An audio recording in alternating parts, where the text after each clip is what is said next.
Hello and very warm welcome to ET Government National PSU Virtual Summit. I'm Ranika and I'm delighted to be your host for today.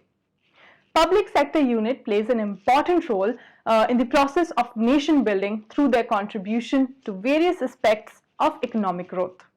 So in this summit, you will get an insight into strategies being adopted by PSUs around digital transformation.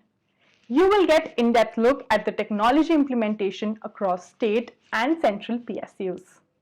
And of course, the summit will consist of interesting web panel discussions, exclusive fireside chats, and engaging digital industry presentation.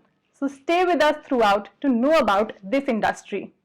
And it's worth mentioning that etgovernment.com National PSU Virtual Summit has stemmed from a collaborative efforts supported by an ecosystem of partners. And I would simply like to take this moment to acknowledge them and thank them from the bottom of my heart. Presenting partner AWS, collaboration partner Poly, silver partner Citrix, exhibitor Motorola Solutions, and of course, how can we forget our event tech partner vConfex. But before diving into the conclave, a brief introduction about etgovernment.com.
You can connect with us on social media as well. So keep sharing your views on social media using the hashtag ETPSU.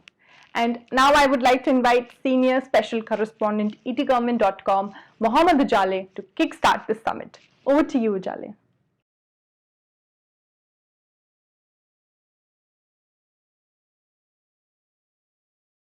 Hello and welcome to ET Government National PSU Virtual Summit. I'm Mohammad Ujale from etgovernment.com. First of all, thank you for joining us today, and I hope you and your family are safe in these difficult times. As you know, COVID-19 pandemic has put huge impact on government organization, including public sector units. What we are noticing that over the past 4 months, most of the PSUs are trying to ensure business continuity and minimal impact on overall operation due to this pandemic. This is really key given the fact that PSU play important role in the process of nation building, and that happens through their contribution to various aspects of economic growth, infrastructure development, and they create healthy market competition, they ensure balanced regional development. And their role have further amplified, especially after the Prime Minister gave a call for making India self-reliant under the Atmanirbhar Bharat Abhiyan. To do so, PSU across the country are going through transformation by imbibing best global practices, agile and scalable technology intervention, and embedding innovation as an integral part of their journey. That is why we have chosen the theme Reclaim Growth for this summit. Throughout the day, you will be joined by senior PSU leaders and IT heroes who are driving PSU digital transformation agenda in the country.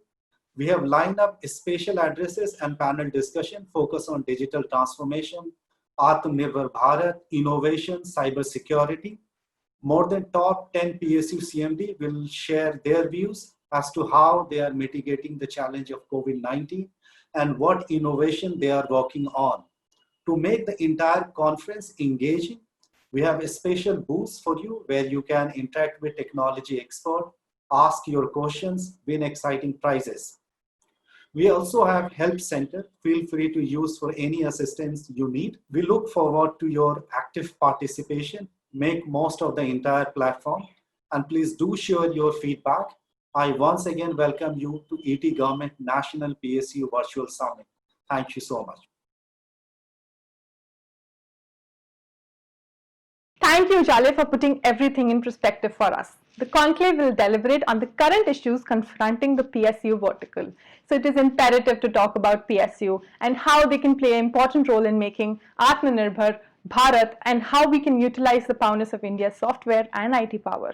Now I may invite Ashutosh Sharma, Secretary Department of Science and Technology, Government of India, to connect with us virtually and share his valuable perspective.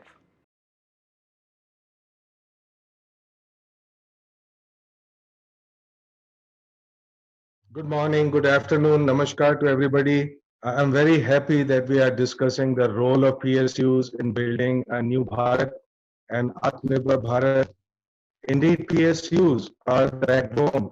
They are the strong pillar of our economy, of our society, our products, our knowledge generation, our knowledge consumption, our skills, and our jobs. So this is very important that we look at going forward in the future, the role of PSUs and how PSUs could in fact contribute to a greater degree to building a nation, which was the call that was given by our Honorable Prime Minister about an Atmanirbhar Bharat. People often think of Atmanirbhar Bharat as something related to manufacturing, something related to markets only. But of course, Atmanirbhar Bharat has many components in it, has many elements in it, and these elements in the area of technology, science and technology, are related to basic R&D, looking at science, looking at relevant science, looking at applied sciences, and converting that to technology. Then innovation plays a very important role in it. Making prototypes, design, and now increasingly startups are becoming increasingly important. So before we get to manufacturing, there's a whole innovation ecosystem, a knowledge ecosystem that has to be addressed effectively. Department of Science and Technology basically is in the business of generating capacity and capability, both in terms of human resources and in terms of infrastructure, and in seeding the areas that become important for our Atmanirbharta in the area of science and technology. So basically, DST supports everything, which is anywhere from atoms to astrophysics and everything in between. Now, the point is, how do we work together?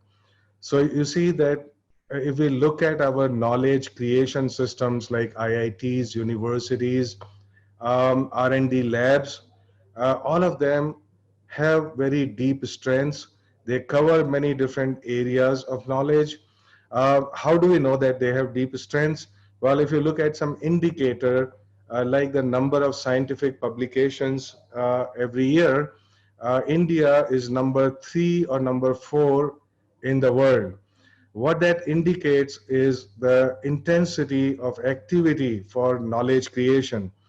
Our weakness has been the connecting that knowledge to something that would consume that knowledge. So really in the society, there are two different kind of systems which are working. If they are working together, then this is very empowering. So these are knowledge creation system and knowledge consumption system. Now clearly, the major mandate of PSUs is to convert knowledge into technology, into products, so that they can go to market, they can satisfy the needs of the government sector, private sector, markets of all kinds. So essentially what we need to do to work together is to connect the two systems. So while we are very good at knowledge generation, as I pointed out, uh, this knowledge often does not have a direction. It must have an early direction. It must understand the market realities. but all of that would come when our PSUs very strongly with our universities, with our startups, with our IITs, ICERs, R&D labs, because the direction to our needs, what is actually relevant, has to come from the stakeholders of knowledge consumption. So my request, my analysis to all the friends in PSU is that the need of the hour is to connect strongly. In each of our silos, we don't have great amount of weakness. Our weakness is in connecting them together, in working together to find the architecture, to find the structure, to find the processes that would make it possible. Of course, COVID-19 time has taught us many things, and I'm sure even after the virus disappears from the margins of history, many of these lessons that we have learned will remain with us. In fact, also our overarching problems of science, technology, and society will remain with us. So if we look at the future, we have to be fully ready for the future. The future, a special feature of the future is the convergence of all sorts of technologies. To give you an example, DST started a national mission last year, which is on cyber physical systems. Now, cyber physical systems basically is something in which you have digital and cyber on one hand, and the physical machine, the materials on the other hand, and they work together, they integrate tightly. So when we look at the convergence or integration of communication, of perception through sensors, of data flow, of information, of decision making through artificial intelligence and machine learning or deep learning, and then autonomous action through actuators. So this is what we would call a cyber physical systems, and the future is all about being cyber physical. So now in order to do pole vaulting to that future, or to be ready completely for that future, it requires that PSUs also have a whole knowledge ecosystem seeded in it. Of course, there are PSUs of different nature. There are PSUs of different size and mandates. I totally understand that. But regardless of that, we need to have the elements of knowledge system imbibed in each of our units. Now, this knowledge system basically means that we pay a little bit attention to what kind of disruptive changes are happening, what is the technology horizon over 1 year, 2 years, 5 years, and of course beyond 5 years it becomes rather fuzzy. But in order to have that wisdom, to see what would be the demands of different sectors, and of course in COVID-19 time, as I was saying, that we have learned many things. You see, to give you an example, just about 4 months ago, even 3 months ago, India did not produce ventilators. A ventilator is a sufficiently complex piece of machinery, about 150 different parts, and then you can also bring in a lot of innovation in there. And this happened with the speed, and now it's picking up scale because industry PSUs, several PSUs in fact, as well as IITs, R&D labs like CSIR, started to work together with a common purpose, with a shared purpose, with a purpose that was clear and present, and it was owned by everybody. So everybody was doing their bit, bringing in knowledge that was required, translating that into parts, making fabrication, making testing, doing manufacturing, looking at the market, and so on. Today we have the world-class ventilators that can be produced in large numbers, which are second to none, and they would cost about half of what the imported ventilators cost. So it is a similar story that repeats over in diagnostics. It repeats over in PPEs, N95, 99 masks, a whole lot of things. So the simple point is that if we were to give an early direction to our knowledge system, and that knowledge system includes IITs, R&D labs, but also startups increasingly. Now the startups, there's a very interesting story as to how we can actually connect with the startups. Department of Science and Technology in the last 6 years, 5 years has created more technology business incubators than in the last 50 years. So today we support about 150 technology incubators across many different campuses and outside of it as well, which incubate about 4,000 technology companies. Now, if these companies, if they were to get a direction, if they were to get support for developing their products and technologies which are relevant for PSUs, they could actually deliver with speed and they could deliver with quality. So Atmanirbhar Bharat is also about empowering our subsystems and connecting them together so they can work together as a seamless whole. Our major problems have been working in silos. This is something that Honorable Prime Minister has repeated many times in so many different meetings, and one can clearly see that by leveraging the strengths of each other, we can actually make progress which is much faster, which is on a speed, and it is on a scale. So I was pointing out lots of interesting things are happening in technology sector, especially the rise of digital and cyber technologies which are integrated with physical, integrated with communication with data. Um, so for example, the great impact that this would have is actually in all sectors of our activities, whether it is health, transport, energy, water, agriculture, food, what have you. Some of the major challenges going forward are sustainable development, and technology plays a very big role in it. So this is clearly a rising sector, and this would remain so for all foreseeable future.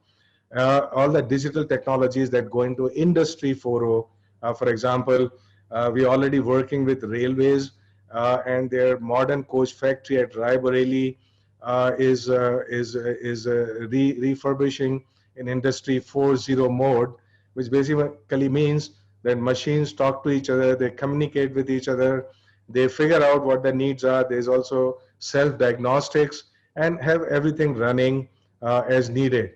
And already they've been able to double their production of coaches just based on implementing elements of Industry 4.0. And of course that we have robotics of all kind, the industrial robotics, Internet of Things, blockchain, artificial intelligence, and so on. Electric mobility. The reason I'm mentioning these things, let's look at electric mobility. Now, electric mobility, electric vehicles, and so on, it has three major components. If you look at the vehicle, it would have batteries, it would have electric motor, and power electronics. These are the three critical components. Now, an Atmanirbhar Bharat actually clearly means that we address not only the design of these components and the fabrication, manufacturing of these components, but also have some control over the raw materials that go into it. It would not be any great idea, let us say, for example, to replace the import of petroleum by import of lithium or import of magnetic raw materials that would go into making a motor. So that would be a total fiasco indeed, because 80% of the value of such a vehicle consists of these three parts. So what I'm trying to emphasize that often going in the future, what we need is an end-to-end ecosystem, which basically means that we know if we have certain kind of raw material, we can purify it. If we don't have that raw material, then we would have to develop knowledge which does not make use of that raw material. And so that would require basic R&D, that would require connecting with other knowledge systems in a very strong way as equal partners.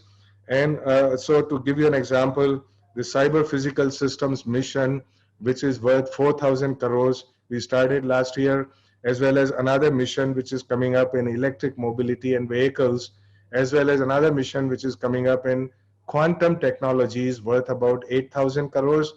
All of them require that there is a great industrial participation from the beginning. So we are not saying, look, that you bring 50% money or anything like that.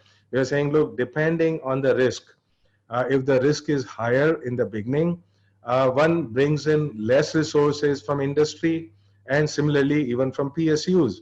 And the other part of the government, which is in R&D, like Department of Science and Technology, would put in more resources in the beginning. But as the product and technology develops through various stages, as the risk element becomes less, then of course the PSU has to take it up. I mean that they would have to spend more time, attention, and resources in order to take it to the final last mile.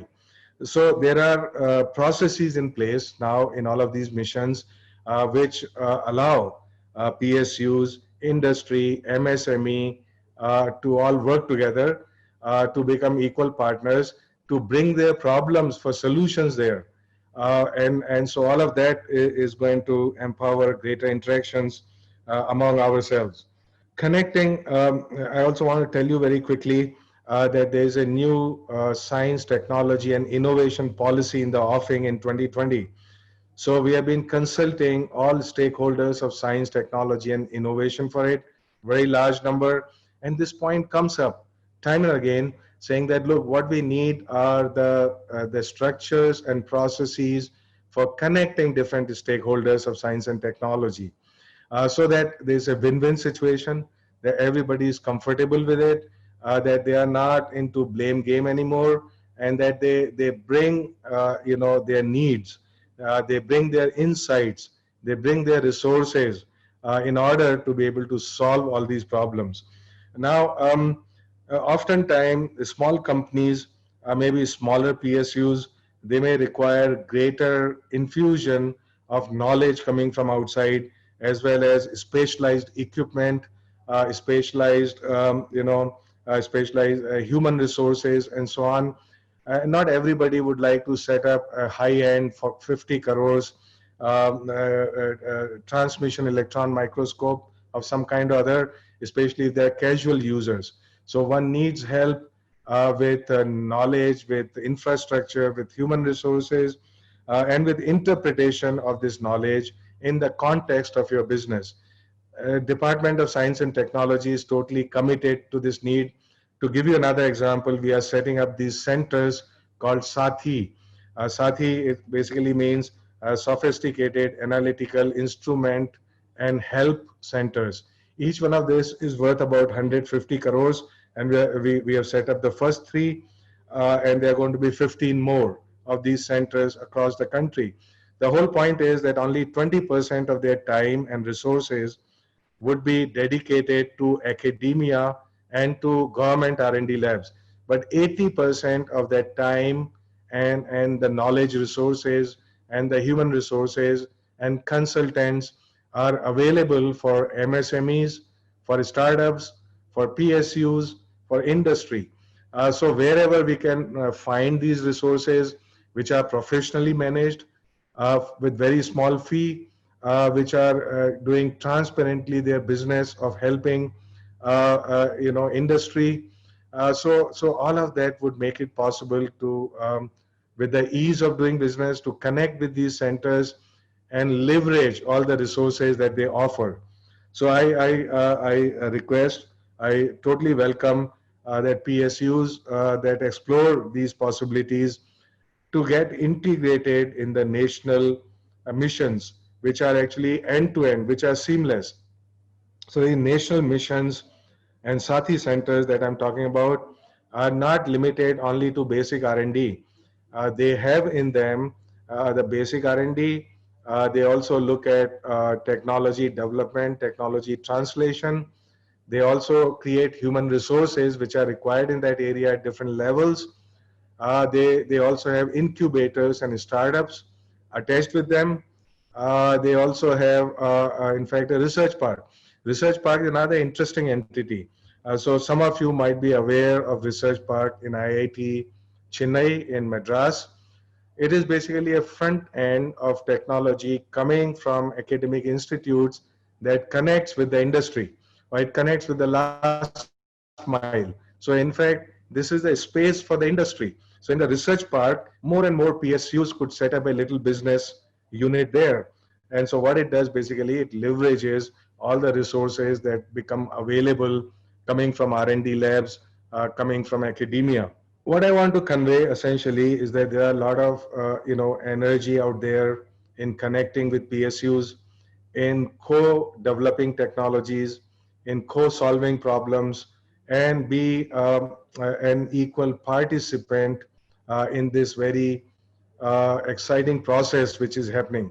And we have seen the power of this process in COVID-19 time and going beyond COVID-19 time in order to have a greater sense of purpose, a greater sense of partnership, and solving things together. A lot of stuff is happening in digital domain. We now have time to talk about the specific technologies, but I would just repeat and I would conclude by saying that the time has never been better for different silos of knowledge creation and knowledge consumption to work together. The time has come for us to explore this. And one of the ways this could be done, which is empowering, is for PSUs to also have a technology R&D wing. I mean, not everybody has it, or everybody has it at varying extent. Now, it's not necessary that all the R&D has to be done in-house. What I have been trying to impress upon all of us is that there's a whole lot of R&D happening there, but it requires direction. It needs to pick up relevance, and this direction and relevance, even more than the resources, is what would come from you. So this is very, very essential, not only for these people who generate knowledge, but also people that would eventually be the stakeholders of that knowledge. So I conclude there.